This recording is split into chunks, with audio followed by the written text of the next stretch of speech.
과거 속 오늘은 어떤 일이 있었을까요? 영상으로 떠나는 라떼뉴스 여행. 영상실로 오늘 안녕하세요. 아나운서 조진혁. 아나운서 이은솔입니다. 네, 은솔 씨, 11월이 무슨 달인지 아세요? 글쎄요. 가을의 끝자락과 겨울의 시작점인 달? 50%는 맞았어요. 오. 아니, 인디언이 쓰는 말 중에 네. 11월은 모든 것이 다 사라지지 않은 달이라는 말이 있어요. 감성적이다. 그렇죠. 네. 인디언 감성. 인디언 감성. 네. 그 이유는 11월 달이 나뭇잎이 떨어지는 가을의 끝자락에서 차가운 겨울로 넘어가는 시기이기 때문인데요.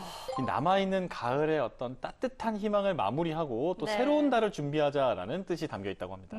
가을 탓이나 봐요. 아, 네. 그리고 네. 또 하나 제가 약간 아재 개그를 하자면 이제 뱀과 벌이 없는 달이라고 해서 유명하거든요. 왜요? 노벤벌이라고. 아세요? 그런 의미가 있구나. 네. 우리도 이 의미에서 새로운 역사를 함께 맞이하러 가볼까요? 아, 네, 좋습니다. 네. 이 노벤벌에. 노벤벌에 네. 그럼 과거 속 오늘은 어떤 일들이 있었는지 함께 보시죠.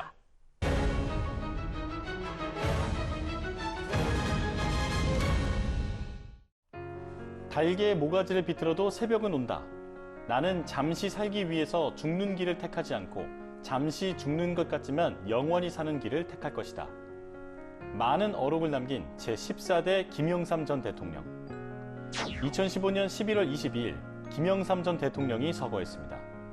그는 19일 몸에서 열이 나기 시작해 병원에 입원했으며 21일 오후부터 갑자기 상태가 악화됐는데요. 김영삼 전 대통령은 일찍부터 정치에 입문을 하신 분이잖아요. 맞아요. 1950년 제2대 국회의원 선거 무소속 후보 선거 운동을 하기도 했고요. 1951년 국방부 정운국 대북방송 담당관, 당시 국회 부의장 비서관으로 일하면서 현장에서 정치에 대해 공부하기 시작했다고 합니다. 네. 김영삼 전 대통령은 1927년 12월 20일 경남 거제군 장목면 외포리에서 외아들로 태어났는데요. 그는 장목소학교, 통영중, 경남고와 서울대 철학과를 졸업한 뒤 1954년 3대 민의원 선거에 최연소로 당선됐습니다.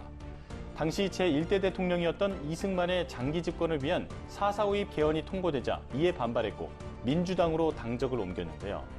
그리고 제3공화국에서 제5공화국의 군사정권에 맞섰고 대표적인 야당 지도자 중 한 명으로 같은 당 동지였던 김대중 등과 함께 민주화 운동을 전개했습니다. 또 1987년 6.29 직선제 개헌이 이뤄진 뒤 치러진 제13대 대통령 선거에서 김대중 후보와 끝내 단일화에 실패하면서 갈라서기도 했는데요. 이후 1990년 3당 합당으로 노태우, 김종필 등과 단일화를 이뤘고 1992년 드디어 제14대 대통령 선거에서 민주당의 김대중 후보를 꺾고 대통령에 당선됐습니다. 네, 당시 김영삼 전 대통령이 이슈가 됐던 게 지난 30년 동안 전통처럼 이어져 온 군인 출신의 대통령이 아니라 민간인 출신 대통령이었기 때문이잖아요. 맞아요. 그래서 김영삼 전 대통령 정부를 민간인 출신 대통령에 의한 정부라는 뜻인 문민정부라고 부르기도 하죠.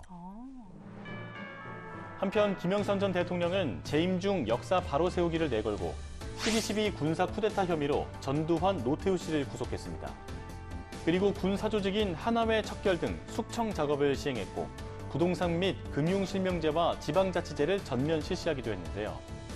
김영삼 전 대통령의 장례는 11월 26일 국회의사당에서 국가장으로 치러졌고 국립서울현충원에 안장됐습니다. 그럼 이번엔 2021년으로 가볼까요? 그룹 방탄소년단이 아시아 가수 최초로 2021 아메리칸 뮤직 어워드에서 대상을 수상했습니다.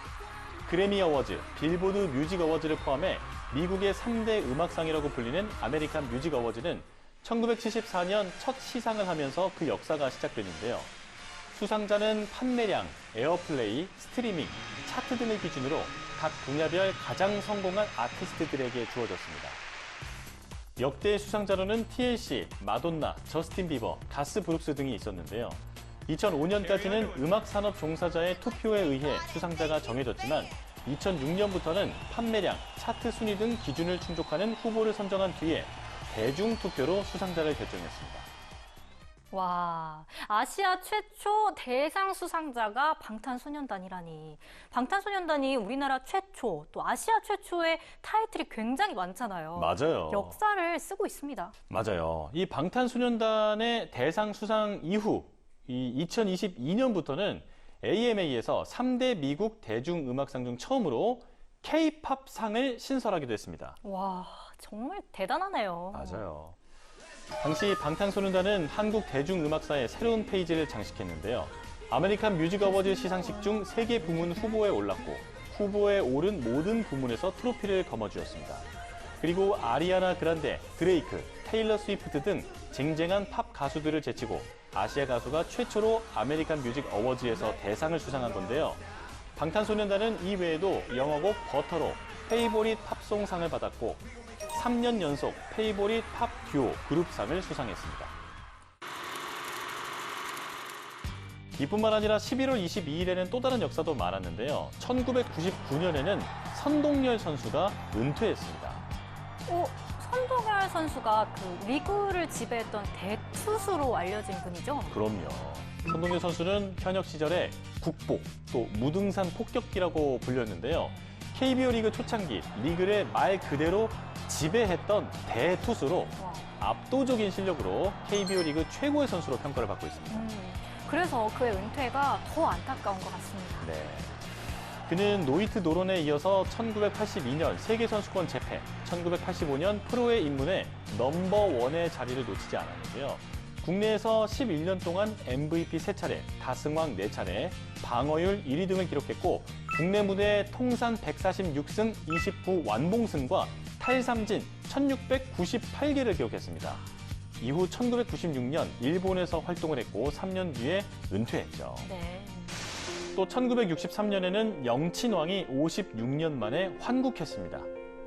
영친왕, 대한제국의 마지막 황태자로 알려져 있는데 일본의 인질로 잡혀간 후 돌아오지 못했는데 결국 돌아왔네요. 정말 감격스러운 날이었을 것 같아요. 그럼요. 영친왕은 1907년 일본의 인질로 잡혀간 뒤에 56년 만에 고국에 돌아온 건데요. 오랫동안 그리워하던 조국에 돌아올 수 있었지만 그는 이미 뇌혈전증으로 실어증에 걸린 상태여서 아무 말도 할 수 없는 상태였다고 합니다. 자, 오늘도 이렇게 힘차게 달려봤는데요. 네, 영상실록으로 만나본 오늘의 과거. 그럼 다음 시간 더 알찬 이야기로 만나요.